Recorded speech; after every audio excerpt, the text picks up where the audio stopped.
What if the New Jersey Devils had the #1 pick in the 1984 draft? The 1984 draft had a franchise player who changed the fortunes for the team that got the #1 overall pick. Mario Lemieux was the grand prize that year, meaning whoever got the #1 pick would get him. Mario Lemieux was the most hyped superstar coming out of juniors at the time, and the media claimed that he would be the NHL's next great superstar. There were two teams that had the highest chances of winning the lottery that year, the New Jersey Devils and the Pittsburgh Penguins. Obviously, as we all know, the Pittsburgh Penguins ended up winning the draft lottery, and Mario Lemieux ended up creating greatness in Pittsburgh. But what if the New Jersey Devils won the draft lottery that year? How would that affect the Devils, the Penguins? How about the NHL as a whole? Had the New Jersey Devils gotten Mario Lemieux, NHL history would have changed drastically. New Jersey Devils now have a superstar player on their team and potentially could be a powerhouse team in the future. With Mario Lemieux on the Devils, the Pittsburgh Penguins would take Kirk Muller, who was the next best player on the board,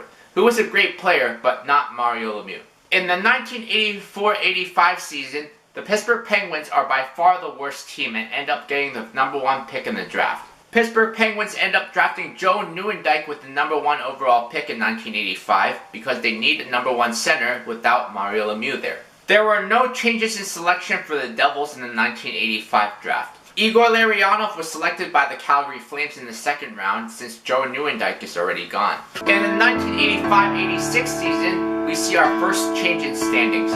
New Jersey Devils have a 34-38 record while the Pittsburgh Penguins have a 28-49 record. Pittsburgh Penguins select Brian Leetch with their first pick in the 1986 draft. New Jersey Devils select Vincent Damphousse with their first pick in the 1986 draft. Toronto Maple Leafs select Adam Graves. New York Rangers select Tempo Numminen with their first pick in the 1986 draft. Originally in the 1987 season, Paul Coffey was traded to Pittsburgh, but without Mario Lemieux there, it's hard to imagine Paul Coffey wanting to play there. Without Brian Leetch, the New York Rangers are in high demand of a puck-moving defenseman.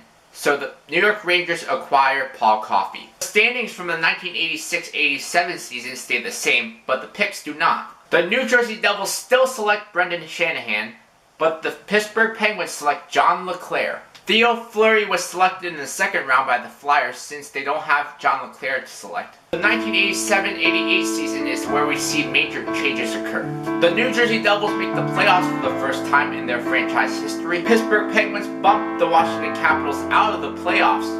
New Jersey Devils surprised everyone in the playoffs, making it to the Eastern Conference Finals before being eliminated by the Boston Bruins in 7 games. A few key changes occur in the 1988 draft. Pittsburgh Penguins drafted Tony Amonte, adding to their offense. New Jersey Devils added Rob Blake. Chicago Blackhawks replaced Tony Amonte with Alex Mogilny, but the LA Kings could not replace Rob Blake. New Jersey Devils ended up winning the Patrick Division in the 1988-89 season.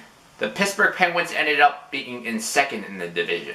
In the 1989 draft, the Pittsburgh Penguins needed to bolster their defense, so they added Adam Foote. The New Jersey Devils' defense at this point was still relatively weak, so they decided to add Nick Lidstrom. The first major change in this scenario comes after the 1989-90 season. With how well the Pittsburgh Penguins are doing, they no longer have the #5 pick in the 1990 draft, which means they are not in position to select Jarmoir Jagr. Jagr goes to the New York Islanders, who have the #5 pick that year.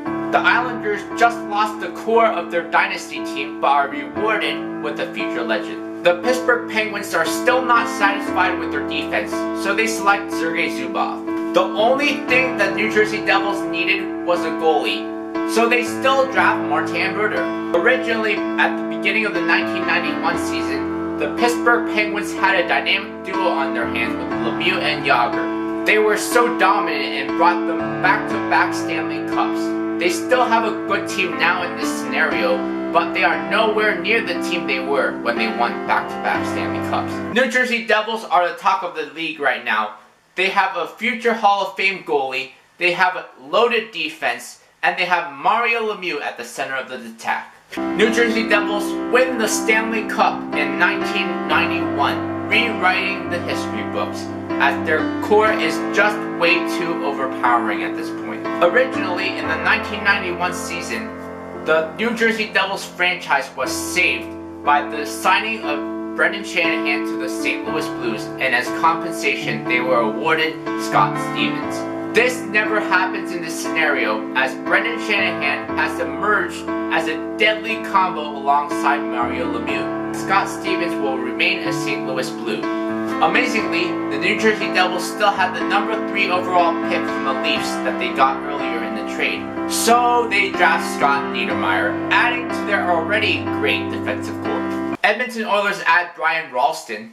Sigmund Palffy is drafted with the 2nd pick in the 1st round by the Devils. Regular season standings in the 1991-92 season would remain the same, though the playoff standings would change. And in a shocking turn of events, the New Jersey Devils and Pittsburgh Penguins find themselves matched up in the Eastern Conference Finals. There, the New Jersey Devils defeat the Pittsburgh Penguins 4-1 as their team is just too overpowering. They went on to win the Stanley Cup that year, making it back-to-back Stanley Cups. There were no change of selection in the 1992 draft. In the 1992-93 season, the New Jersey Devils had the best overall record in the regular season, but they would get bounced in the semifinals by the Jarmoir Jagr-led New York Islanders. Montreal would still go on to win the Cup that year, as nobody could beat Patrick Waugh.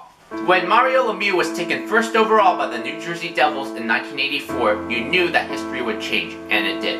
Let's take a look at how it impacted the Devils, Penguins, and the rest of the league. To start off with, the Pittsburgh Penguins do not have any Stanley Cups yet, and they find themselves without a dynamic duo of Jagr and Lemieux. They now find themselves with a core of Kirk Muller, Joe Nieuwendyk, Brian Leetch, Sergei Zubov, Adam Foote, Tom Barrasso, and Marcus Naslund. That's not a bad core, but when you compare it to what they had when they won the Cup, it's not as good. The New Jersey Devils would now have a core of Mario Lemieux, Vincent Damphousse, Brendan Shanahan, Rob Blake, Nick Lidstrom, Scott Niedermayer, Martin Brodeur, and Sigmund Palffy. This team is just scary and will only get better as their younger players get better. Jarmoir Jagr playing for the New York Islanders is the biggest takeaway from this scenario, because had Jagr played for the Islanders in the 1990s, they would not have sucked that long. This scenario goes to show you how a change in the draft lottery can affect the outcome of so many teams and the course of NHL history. Next, what if the Philadelphia Flyers had the #1 pick in the 2007 draft?